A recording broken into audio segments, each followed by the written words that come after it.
Shall we pray? Almighty God, who in your wisdom and goodness have appointed the offices of leaders and parliaments for the welfare of the society and the just government of the people, we beseech you to behold with your abundant favor us, your servants, whom you've been pleased to call to the performance of important trust in this republic. Let your blessings descend upon here assembled, and grant that we treat and consider all matters that shall come under deliberation in so just and a faithful a manner as to promote your honor and glory, and to advance the peace, prosperity, and welfare of our country, and of those whose interest you've committed to our charge. Amen.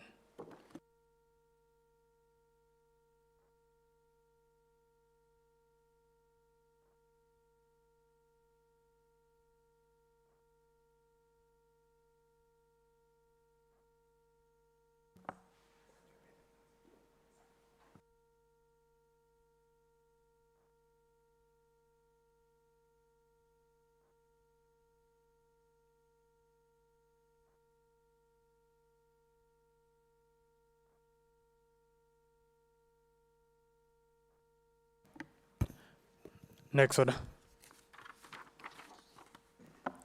Order number 1, administration of oath. Next order.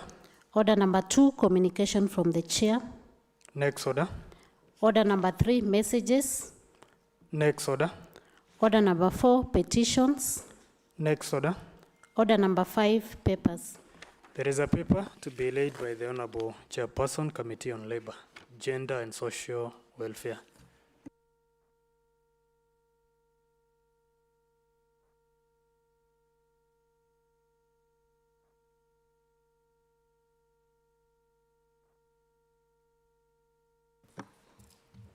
Thank you, Mr. Speaker. My name is Grace, the Chairperson, Committee on Labor, Gender, Youth and Social Welfare, and I beg to lay the report on the vetting of the nominees for position of members to the Nakuru County Public Service Board. Mr. Speaker, sir, I beg to lay. Thank you. Next order. Order number 6, notices of motion.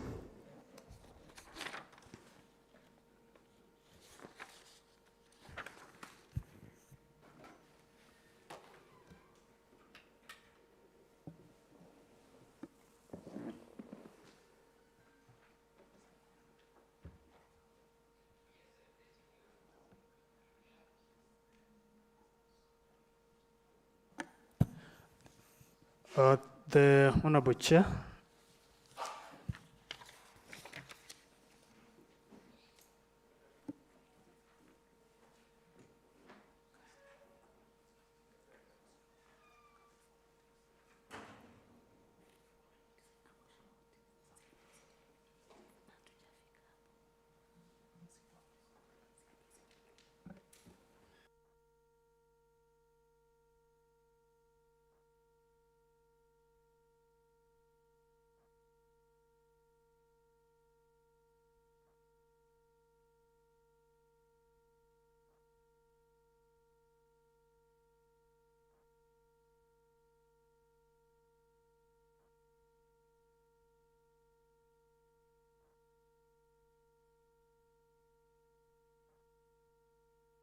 Next order.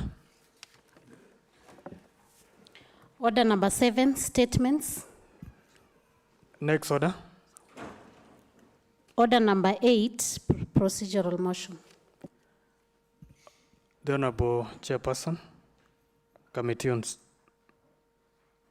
Labor, Gender and Social Welfare.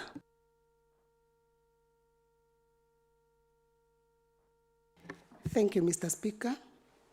I wish to move a procedural motion that, notwithstanding the provisions of Standing Order 49, this House resolves to debate the report of the Sectoral Committee on Labor, Gender, Social Welfare on the vetting of nominees for position of members to the Nakuru County Public Service Board. Mr. Speaker, sir. Thank you. You have a seconder? Yes, I do. Mheshimiwa Murage, kindly second. Thank you, Mr. Speaker. I wish to second this procedural motion. Thank you.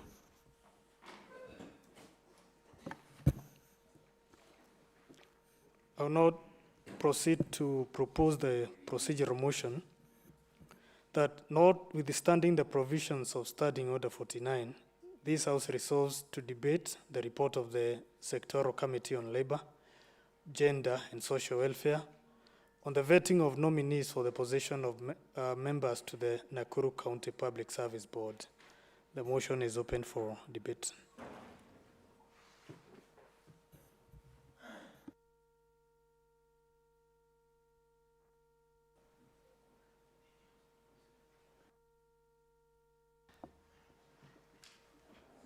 The member for the Honorable Deputy Speaker, and then the member for Mosop, in that order.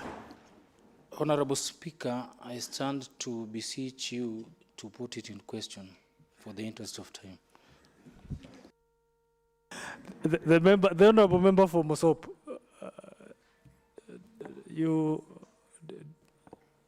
is there anything about the mood or something? Thank you, Mr. Speaker. When I look at the eyes of the members, and you see you've been here since morning, Mr. Speaker, looking at all this, I think the mood of the House is actually that we put it to the question, because every member, I think, we are now well versed with what is happening, Mr. Speaker. Thank you, Mr. Speaker. Honorable members, I now proceed to put it to question that, notwithstanding the provisions of Standing Order 49, this House resolves to debate the report of the Sectoral Committee on Labour, Gender and Social Welfare on the vetting of nominees for positions of members to the Nakuru County Public Service Board. As many who are of that opinion say aye. Aye. As many who are of contrary opinion say nay. The ayes have it. Next order. Order number 9, motion. There is a motion by the Honorable Chairperson, Committee on Labour, Gender and Social Welfare.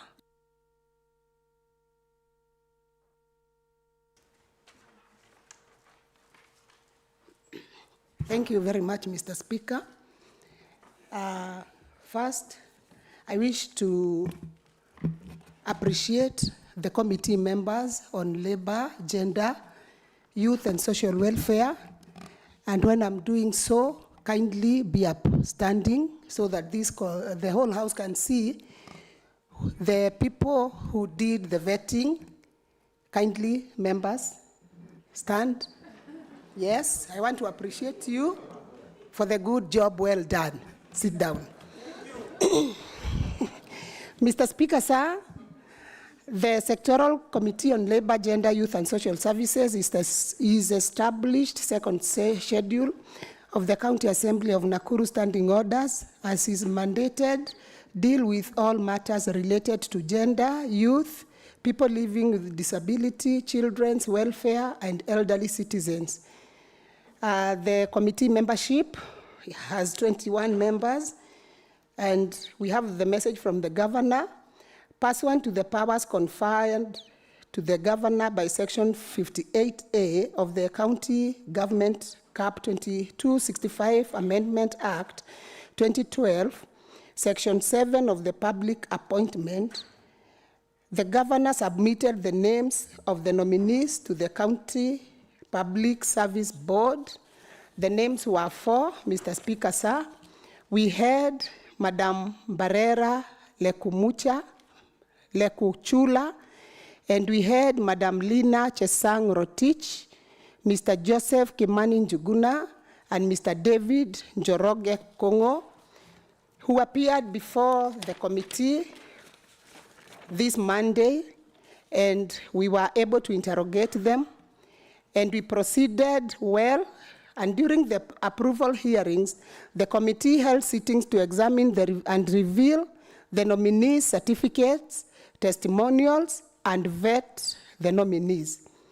Mr. Speaker, sir, I wish to thank, on behalf of the Sectoral Committee on Labour, Youth and Social Services, I wish to thank all the members who came, and it is my pleasant duty to table the report to the Committee on Vetting the Nominees' Positions of members of the Nakuru County Public Service Board for debate and adoption by the House. Mr. Speaker, sir, Article 235(1) of the Constitution grants county governments and the authority to establish and manage their own public services subject to uniform norms and standards prescribed by an Act of Parliament. This provision ensures that each county maintains autonomy over its human resource systems while adhering to national values and professional standards in public administration. Mr. Speaker, sir, the public appointment, in the Section 8 of the public appointment, Section 265B, provides issues which the County Assembly is supposed to consider in relation to any nomination. These are, number 1, the procedure used to arrive at the nominee. Number 2, any constitutional or statutory requirements relating to the office in question, and the sustainability of the nominee for the appointment proposed, having regard to whether the nominee's ability, experience, and qualities meet the needs of the body to which nomination is being made. The schedule to the public appointment provides for the criteria to guide the committee, and these are education and employment record, honors and awards, professional association, membership, published writings. Number 3, public office, political activities and affiliations. Number 4, deferred income or future benefits. Number 5, sources of income, tax status, statement or net worth. 5, potential conflicts of interest, pro bono or charity work, whether the nominee has been charged in a court of law or convicted, whether the nominee has been adversely mentioned in any investigatory report of the County Assembly or any other commission to inquiry.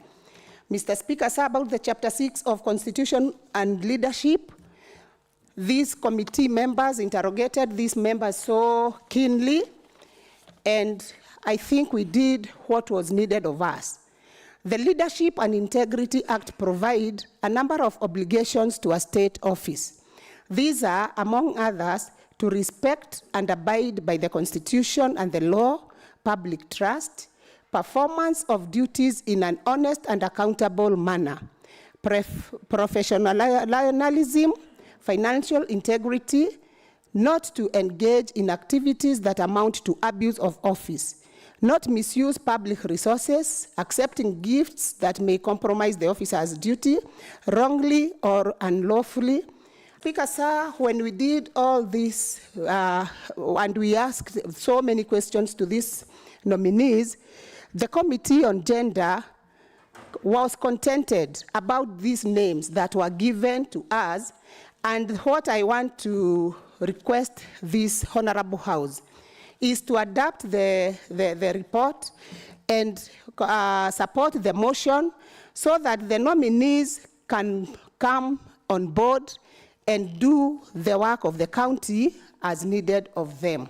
Mr. Speaker, sir, we had some committee observations of suitability pursuant to Chapter 6 of the Constitution, Section 558A of the County Government Act, that the nominee satisfied the requirements of Chapter 6 of the Constitution on leadership and integrity, having been cleared by the relevant authorities, that the nominees had not been dismissed from office provision of Act 75 of the Constitution, which deals with conduct of state officers, and that the nominees possesses relevant academic qualifications and experience related to the mandate of the Nakuru County Public Service Board. Mr. Speaker, sir, with those grounds, I would wish to request my colleagues to pass these nominees so that they may be sworn in and be members of the County Public Service Board. And why we want to do that, Mr. Speaker, is because, one, right now as we are talking, we don't have a substantive board, County Public Service Board, because the ones who are there, their term elapsed. And right now as we are talking, we can't employ, we can't do anything as a county because the termination, the period of the previous board members elapsed. Secondly, Mr. Speaker, sir, as we know about the calendar of this House, next week we might be going on short recess, and if we go without passing these names, it seems that we are going to do it probably next month, and that keeps our county as a standstill because no business on the County Public Service Board can be adapted or can go on. So, Mr. Speaker, sir, the committee was contented with the education level of these people, the matters to do with the integrity, the pro bono work, and I assure you, Mr. Speaker, sir, we are giving the names and the people who are qualified and are ready to work for the Nakuru County as the members of the Nakuru County Service Board.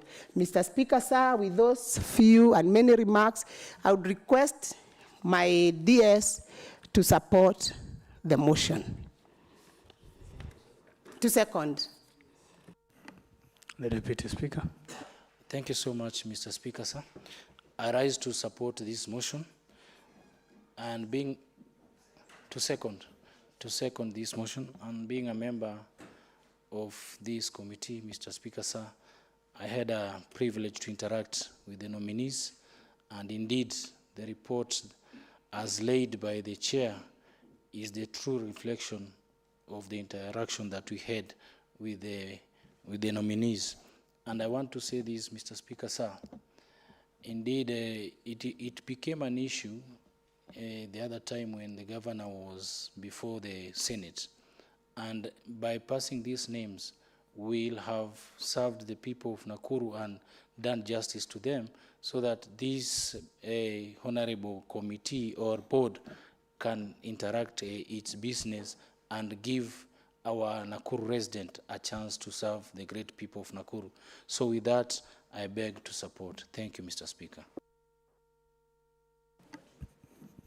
Sorry, I beg to second. Thank you.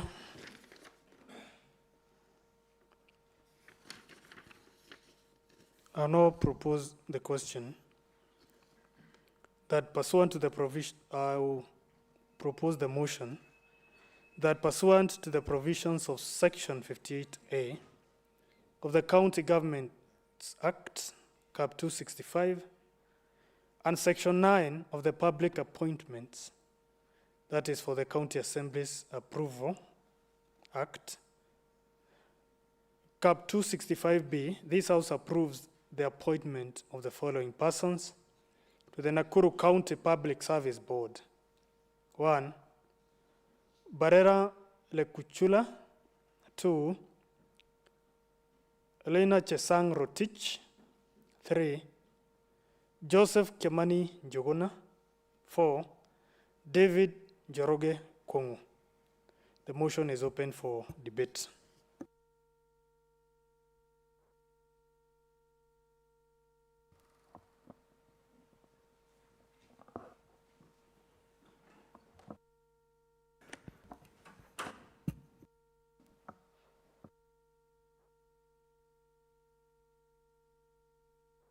The Honourable Member for Turi. So thank you, Mr. Speaker, sir. I'm John Mwangi, the member for Turi. I rise to support the motion, and I'll start by thanking the committee for the job well done. Mr. Speaker, truly we are supposed to pass this particular motion because sometimes back the board, some of the members of the board, their term were expired, and now currently the board is not properly constituted. Therefore, by passing the name of those particular officers who are being vetted, we shall be able to give the board an opportunity to be able to undertake its mandates. Therefore, I do support. Thank you. The Honorable Majority Whip. Asante sana Bwana Spika. Nimesimama kuunga mkono na pia kuwapa kongole kamati hii ya leba inayoongozwa na dada yangu Mheshimiwa Mwathi kwa kazi mzuri ambao amefanya. Yangu tu ni kutoa mwelekeo kwamba kaunti ya Nakuru ni kaunti ambayo iko na watu kutoka kila kona nchi hii. Watu ambao pia wako na imani tofauti ya kidini. Kaunti hii ya Nakuru kuna watu ambao imani yao, kuna Wakristo, kuna Waislamu, kuna Baniani, kuna Mabohora, kuna Bahai, kuna kila aina ya dini katika hii kaunti. Kwa hivyo yangu, kuna Waisraeli, kuna Elijah Msambwa. Kwa hivyo yangu ni kutoa mwelekeo kwamba tungependa kuona katika nafasi zijazo za kazi ama hizi nafasi za kuhudumia umma, ningependa kuomba kamati ya leba wakati mwingine, wakati majina yanakuja kwenyu, pia tuangalie kuwa sura za dini zetu zinatumika hapa. What is it? The Honorable Member for Dondori. Mr. Speaker, there is some tribes. I know in Kenya we have 42 The Honorable tribes. Majority Whip, resume your seat.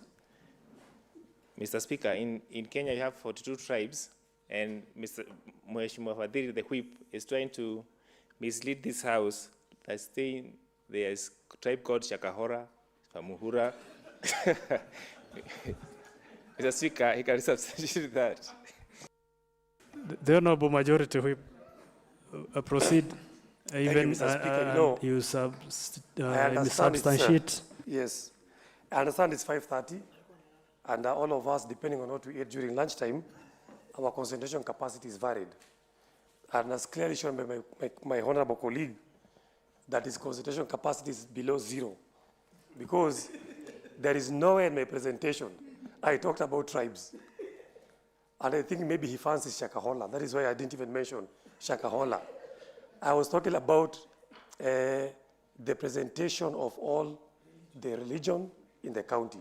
And I was ending by saying that in future, I would like to urge the committee that at times when some of these names are brought before you, it is good to ensure that other tribes also factored here, more so the Muslim community. I support, but I wanted to put that on record. Thank you. Thank you. The Honorable Member for Mayela.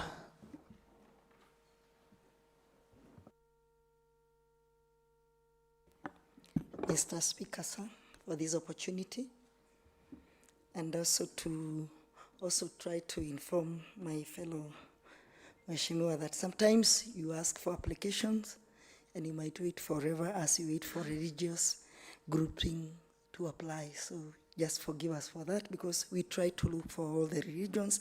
We couldn't find some, so we looked at the best candidate who would serve this county. I hope you all appreciate without necessarily going to the deeper details of religion. Next, I want to say as a member of this committee that we have been having an issue of our county service board and the fact that it has really overstayed its constitution. And the other day, we had our governor at the Senate, and the whole nation was watching. This emerged as one of our greatest mishap that could have happened. And those people that were actually interrogating the governor and the people who had represented us really dwelt on this. So this is a great move, and we appreciate that despite and many handles, we have come to this far, and we appreciate that now the House has accepted that we need to have a constituted, well-constituted service board, and we believe that going forward, we shall have a great representation, and I also support the whole activity. Thank you, sir. Thank you. Honorable Evelyn. Honorable Speaker, thank you for also giving me this opportunity. to add my input on the motion before us. Mr. Speaker, let me start by congratulating the members of this committee, Labor, for the good work they did. Mheshimiwa Speaker, I would also like to congratulate all the nominees who are vetted.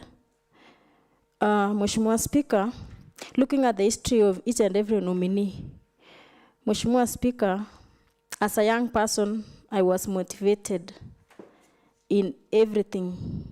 Looking at their journeys of lives, education, backgrounds, and even the places they have worked in. Mheshimiwa Speaker, I really want to thank, God that at least this time round, people living with disabilities were included in the service. Looking at Joseph Kimani Njuguna, who is also a member of the Nakuru Disability Network, at least people living with disability are proud that today they were included. So I want to really wish them well, and I hope everything will be well. Thank you so much. Thank you. The Honourable Member for Naivasha East, you were on your floor.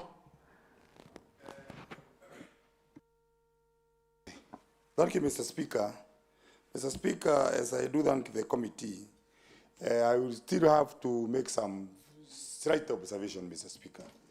Mr. Speaker, we have been saying that there must be regional representation. And we cannot sit and watch when the regional representations are not well adhered to. Mr. Speaker, I may look regional, but you see, even in Naivasha, come that way, there is no representative. We cannot have a board that is dominated and domineered in one place. Now, Mr. Speaker, I don't know what the committee will say, but we had a person who had a pride, and I hope Honorable Muraya and the rest know that. But the person was knocked out. So a whole region does not have a representation regionally. Mr. Speaker, as Fadhili has also said, we need also to consider issues of like the way he has talked about the Muslim. Mr. Speaker, there is skewed way of doing things here. And therefore, Mr. Speaker, as I start, I say because there is one person who is the secretary, whose term has ended, we must, and it ought to be noted, that we have to consider both the regional representation, because we cannot have a board that is domineered in one area, or in 2 regions or 3. Mr. Speaker, that one must be noted. And the other thing, last time we also said that the Muslim must be represented. Mr. Speaker, it is not right. It is discrimination, regional discrimination, and that one must be noted as we still support the report, that the appointing authority must note that when it comes to the issue of the secretary, then that issue of regional representation must be catered for.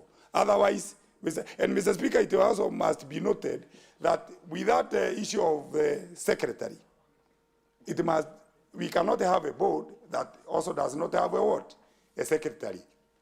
And nobody has a right to extend. Nobody has that authority. Therefore, Mr. Speaker, as we do the passing of the nominees, let us also know when the secretary's post will be advertised, and it must adhere to regional representative.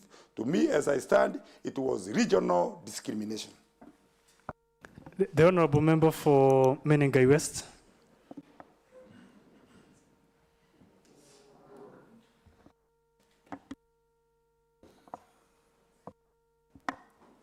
Thank you, Mr. Speaker, for giving me this chance. to stand and congratulate the Labour Committee for coming up with such a motion. I would like to comment on something concerning the candidate, David Njoroge Kung'u. As per the information being given here, his date of birth and the age is about 65 years, Mr. Speaker.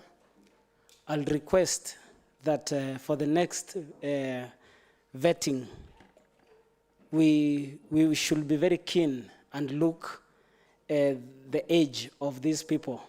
Like for Mr. Njoroge, Mr. Speaker, I think he's already a retired person. And we have youth in our villages. We have people who are looking for a job.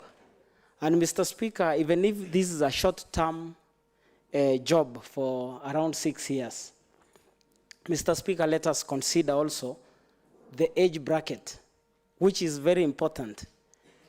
In fact, if I say that if this document read by other people outside there and they find out Mr. Njogu is around 65 years, mzee amesha retire, amerudishwa kwa kazi kwa serikali. Hii ni vita, Bwana Speaker, tunaanza kujitengenezea kama bunge. Na bila kuogopa kwamba hii haikukuwa na any fairness, kwa sababu waliangalia urafiki aswa sana kuliko umri wa mtu. Jambo lingine, Bwana Speaker, Nakuru County tuna makabila mengi sana, 40 na zaidi 42. Na Bwana Speaker, tangu niingie kwa hii bunge, sijawahi sikia jamii ya Turkana ambayo ni minority, na tuko na wao katika Rongai sub-county, na hata sehemu zingine kama Naivasha. Hatujawahi sikia wamekuwa vetted kwa department yeyote. Bwana Speaker, kwa vile hakuna namna, tutakubaliana naye shingo upande, lakini kwa wakati huo mwingine ama wakati mwingine tuwe tunazingatia sana kwa umakini. Kamati ambayo ni ya Labour, Bwana Speaker, sikatai wamefanya kazi mzuri, lakini bado kuna ulegevu zaidi. Sina mengi ya kusema, Bwana Speaker, mengi tutajadili wakati huo mwingine. Asante. The honorable member for for Malewa, and then the honorable member, the honorable Haji from Rongai, the honorable member for Lakeview, in that order. Then we will take another round. Thank you, Honorable Speaker. I raised to support this motion. It happened, Honorable Speaker, that as a friend of the committee, I attended the vetting, and it's for sure those who are being vetted qualified to that task, Honorable Speaker. I therefore congratulate the team that were doing that vetting, and we hope that most of the business in the county has been halted, because without the public service board members, nothing can happen in terms to do with the business of the county. So I therefore congratulate the team, and I raise to support this motion. Thank you, Honorable Speaker. Thank you, Honorable Hassan.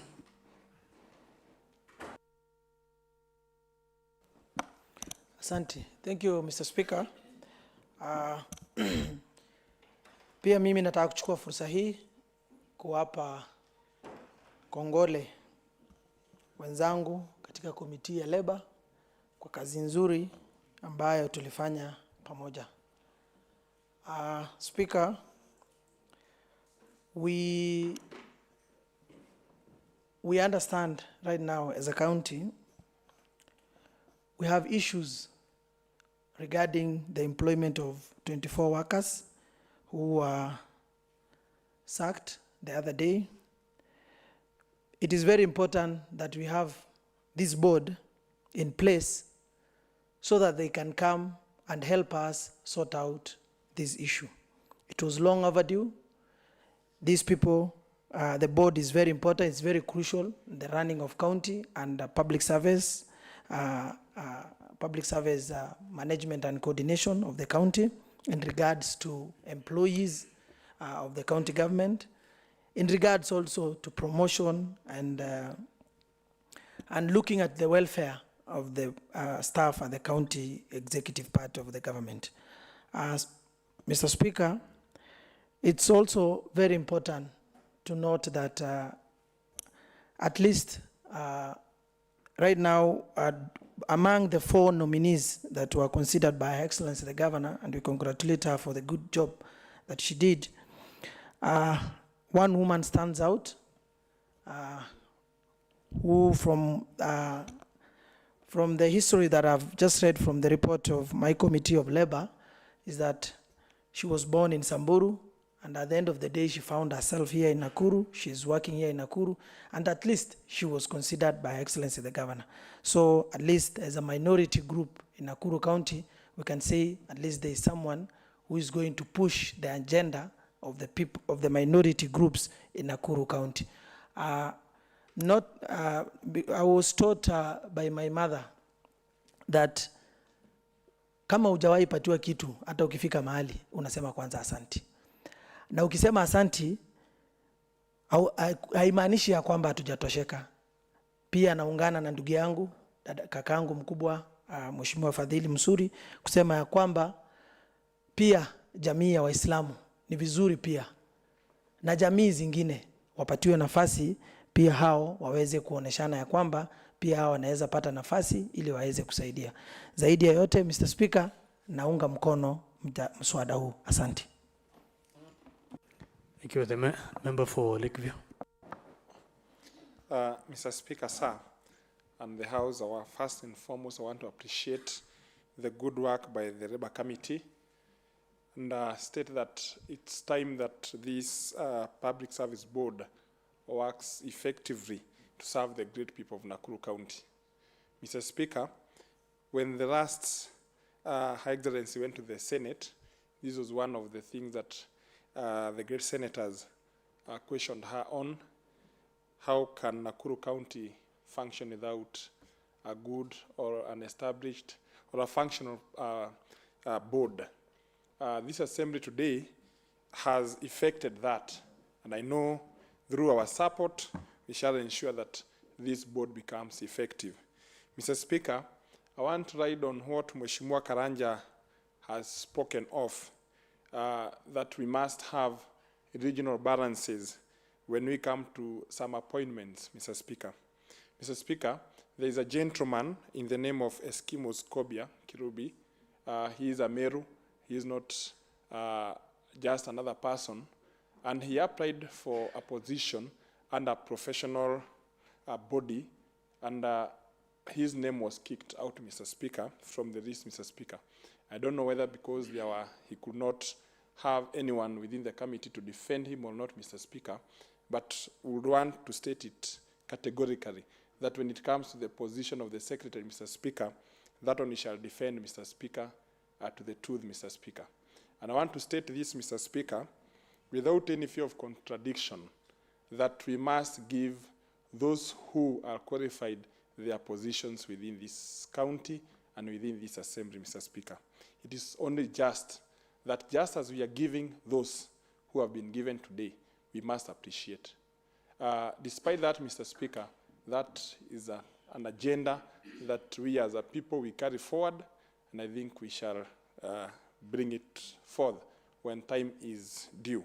Mr. Speaker, I want to appreciate one gentleman who I've noted with great concern, Joseph Kimani Njuguna, a PWD member, Mr. Speaker.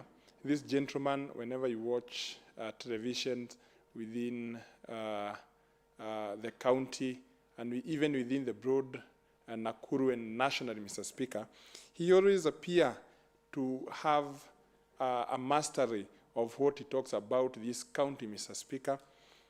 Whenever I wake up in the morning, I don't have an early schedule, Mr. Speaker, I listen to him bring good agendas about this county, Mr. Speaker.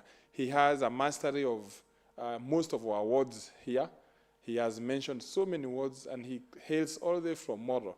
But he has come, even in my own ward, to look at the works that have been posted by my great Gen Zs within my ward. And he has applauded me when I've done something. And he has also cautioned me when I've not done something that is great for my people. So when I get some names, even if I was not within the committee, when I get a name coming from the committee of such a caliber, Joseph Kimani Njuguna, I am happy, Mr. Speaker. Whereas, Mr. Speaker, just as we have stated, our wars, we push them forward, Mr. Speaker, to another day. We need to fight another day, but these names that have been presented today, Mr. Speaker, whatever region they have come from, they are qualified. So the other regions, whenever we shall bring our person also, should be taken care of. Because I noted, Mr. Speaker, Naivasha has been left behind. Even when it came to the CEO positions or the CEC positions, Mr. Speaker, we didn't get any this year. What do we tell the great people of Naivasha when you go back to them? 180,000 votes, Mr. Speaker. What do I tell them? I know Mr. Njuguna will speak, but he should be grateful that tomorrow has. What is it? Thank you, Mr. Speaker. The Deputy Speaker.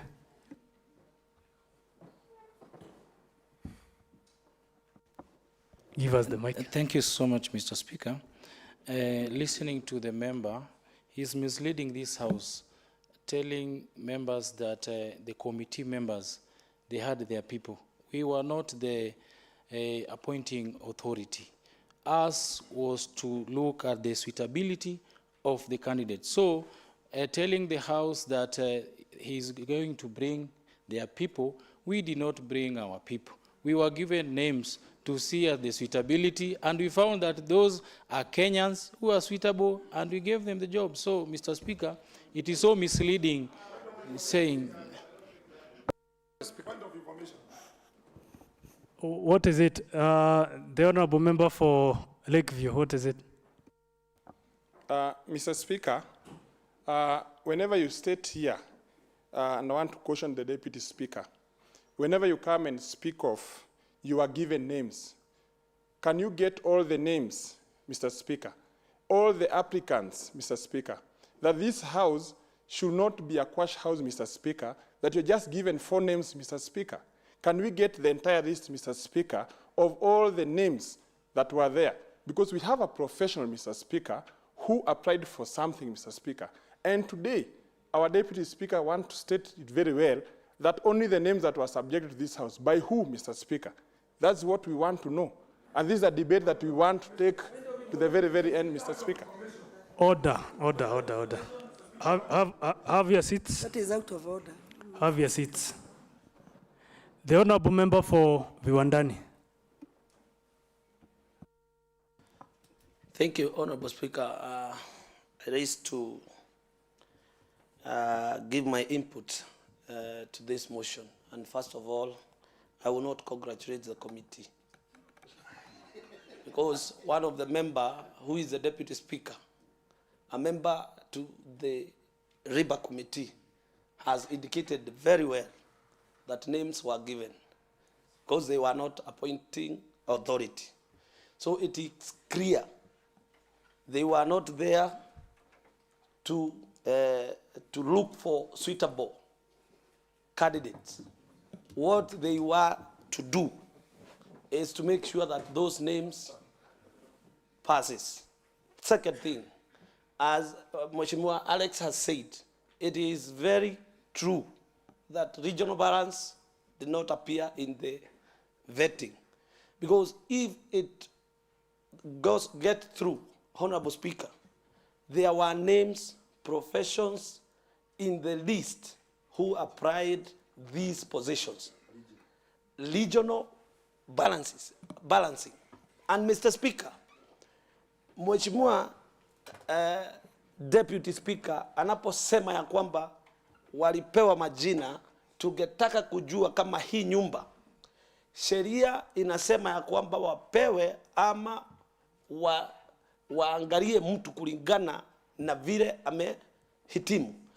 Mheshimiwa Speaker, nikiangalia majina ambayo yako hapa, hakuna mmoja ambaye hajaenda retire.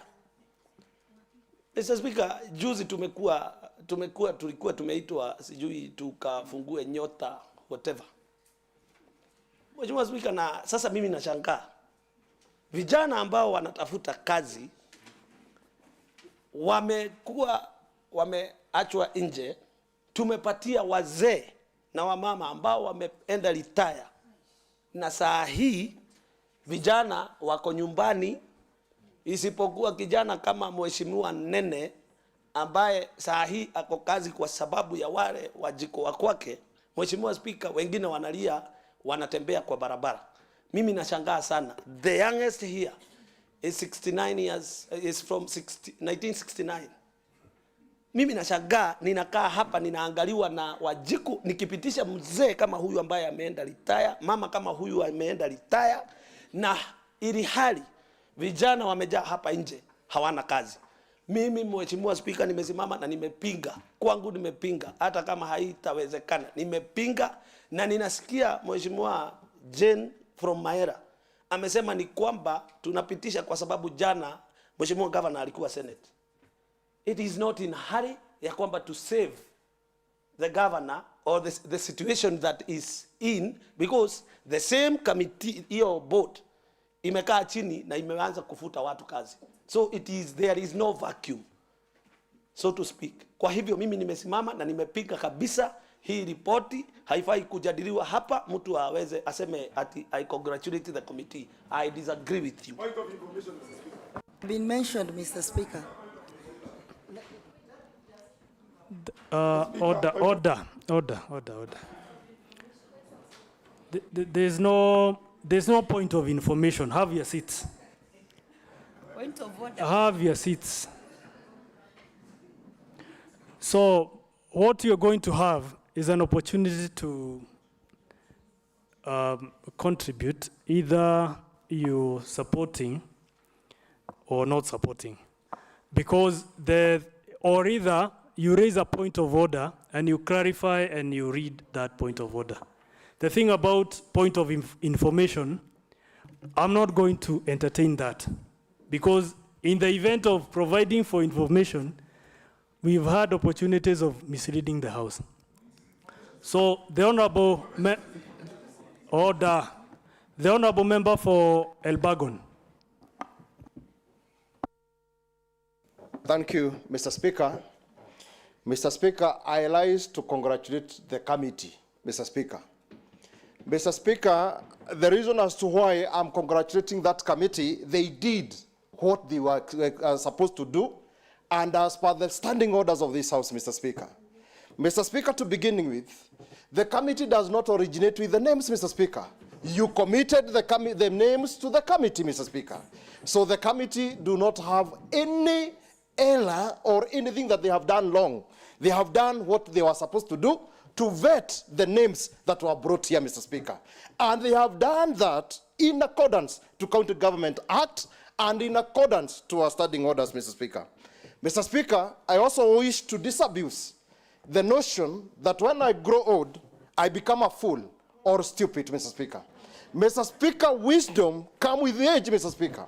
Those individuals that we have given a responsibility, or rather they have been vetted, Mr. Speaker, they have proved that they have a wealth of experience, Mr. Speaker. Mr. Speaker, sometimes when you go to the market, we buy wisdom and we buy experience.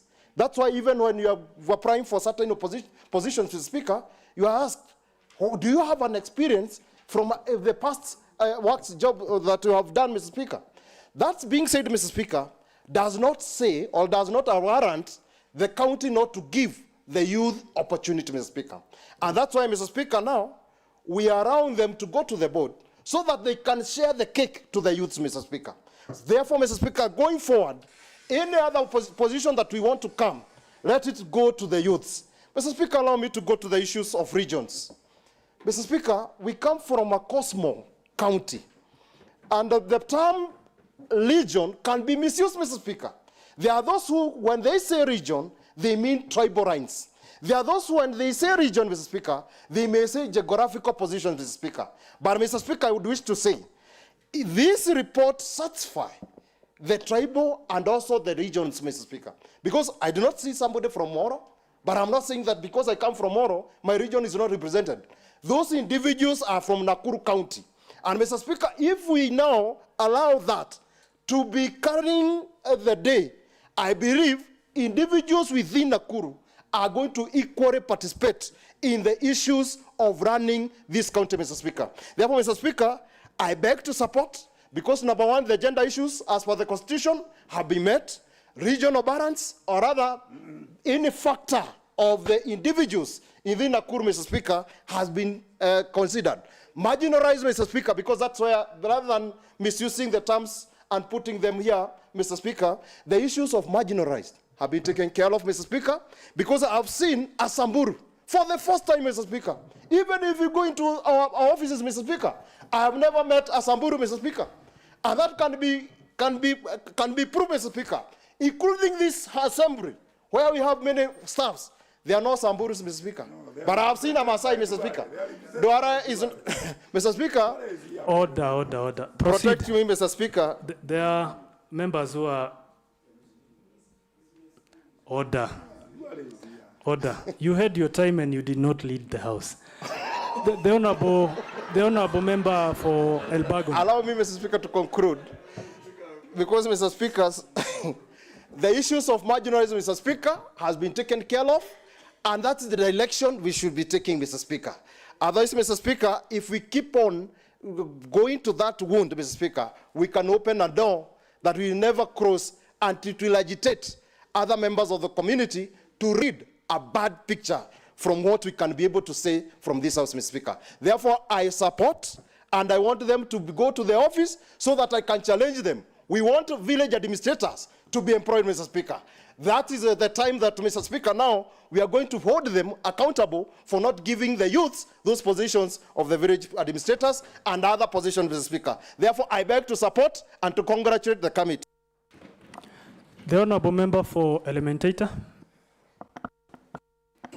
Thank you, Mr. Speaker. I rise also to disagree with some members who want to...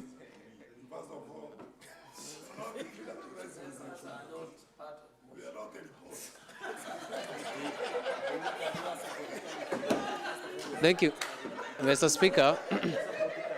Mr. Speaker, I support the Labour Committee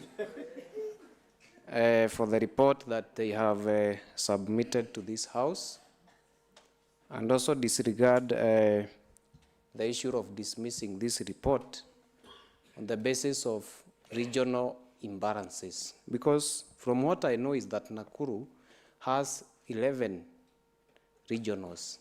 We needed 4 nominees. How then could the committee balance the 11 the 11 regionals? Yet, Mr. Speaker, we needed 4 nominees, Mr. Speaker. Therefore, for that reason, therefore that notion of regional imbalances is null and void, Mr. Speaker. Mr. Speaker, I remember when we were vetting the CECs and the CEOs. The people of Naivasha are crying a lot. You have a CEC. Yet I heard the Honorable Alex saying that Naivasha is forgotten. Naivasha is a region, and your region got a CEC. Thank you, Mr. Speaker. The Honorable Deputy Speaker.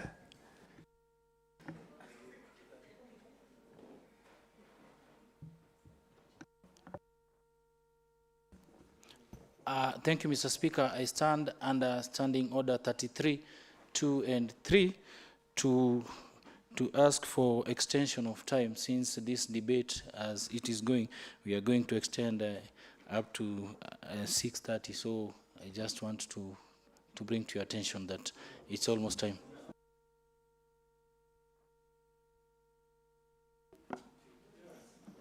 Mr. Speaker.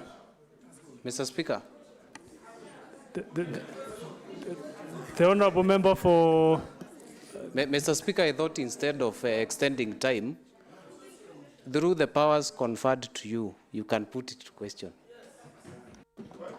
Honorable Speaker, I think we are on a procedural motion. Order.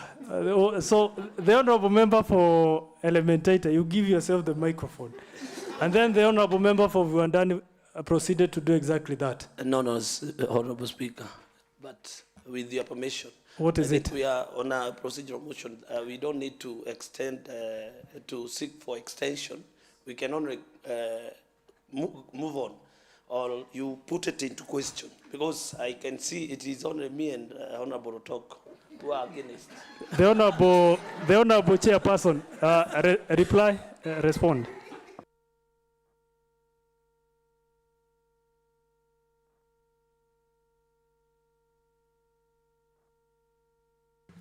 Thank you, Mr. Speaker. I want to thank this Honorable House for supporting this procedural motion, except Muraya and Rotok, as he has said. But there is something I want to say before I conclude, Mr. Speaker, sir. Muraya, Mheshimiwa, has talked so much about the age of these people. We have Mbarera Lekuchula, who is 54 years. We have Linner Chesang Rotich, who is 56. Wait, no, that is not retired. Proceed. They have not retired. Proceed. And we have Joseph Kimani Njuguna, who is 47. And we have David Njoroge Kung'u, who is 65. But let me tell you, let me finish up. Proceed. I want to say this. I want to tell you about the academic and professional qualifications of this David Njoroge Kung'u. David Njoroge Kung'u holds a master's degree in business administration from Egerton University. No. The honorable. Kindly. The honorable chair. Proceed. Just okay. Thank you. Reply. Thank you. I wanted to say. Nataka kusema hivi. Order. Honorable members, allow the chair to respond in silence. Gold is gold. Nataka kusema, as Mheshimiwa Njuguna have said, nataka kushukuru sana hili nyumba kwa sababu ya vile ambavyo mumesupport hii motion. Na ombi langu ni kwamba hawa nominees walete tofauti katika County Service Board ile ambayo tuko nayo, maana tumekuwa huko, tumekuwa na wale ambao walifikisha kazi mahali wamefikisha, na kile ambacho tunaomba ni kwamba hawa waendeleze mahali ambapo hawa walibakisha. My dear colleagues, I want to thank you so much for the support, and we are looking forward to working with these members of the County Public Service Board, because in one way or another, there is a time we shall need them. We want to congratulate them. We want to wish them well. We want to give them the job so that they may be of benefit to the Nakuru County people. Thank you, Mr. Speaker. Thank you. Order. The honorable member for order. The honorable member for order. The honorable member for Naivasha East. Order. The honorable member for Naivasha. Order. Be on your feet. Be on your feet. Be upstanding. The honorable member for Naivasha East. Order. You know. Order. The honorable member for Naivasha East. As I ordered, Mr. Speaker. Yes. I So, was just concerned about the age. no problem. The good thing is that you are also headed to some old age. At that time, at that time, Mr. Speaker, I will have retired. 71. Order. Honorable members, I will now proceed to put it to question. The question is that pursuant to the provisions of Section 58A of the County Government Act, Cap 265, At Section 9 of the Public Appointments Committee, that is the County Assembly's Approval Act, Cap 265B, this House approves the appointment of the following persons to the Nakuru County Public Service Board. 1, Mbarera Lekuchula. 2, Linner Chesang Rotich. 3, Joseph Kimani Njuguna. 4, David Njoroge Kung'u. As many who are of that opinion say aye. Aye. As many who are of contrary opinion say nay. The ayes have it. Next order. Mr. Speaker, those are the orders of the sitting.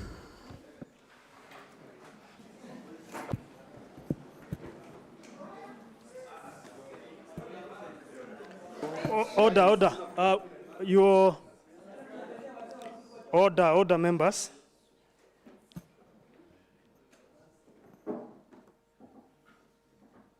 Honorable members, this House is adjourned to Wednesday, 15th October at 2:30 p.m.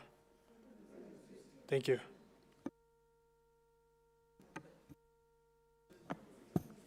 I come again. This House is adjourned to Wednesday, 15th October at 2:30 p.m. Thank you.